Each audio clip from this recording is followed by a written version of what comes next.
দীঘল কাহানিও নকৰো মই কেতিয়াবা আপোনাৰ বিপদত সহায় কৰিম সেই বুলি কৈছে দেই তাৰপিছত কি হ'ল দেই তেতিয়া নিগনিক সিংহই এৰি দিলে নিগনিটো এৰি দিলে সিংহই তথাপি কৈছে যে মই হৈছো বনৰ ৰজা বনৰ ৰজা হয় নহয় মই হৈছো বনৰ ৰজা সিংহ কিন্তু তই হলি সামান্য এটা অকমানি নিগনি তইনো মোক কি সহায় কৰিবি বাৰু যা তেন্তে আজিলৈ এৰি দিছো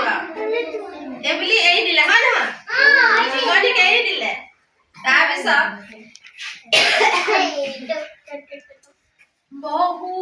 দিনৰ পাছত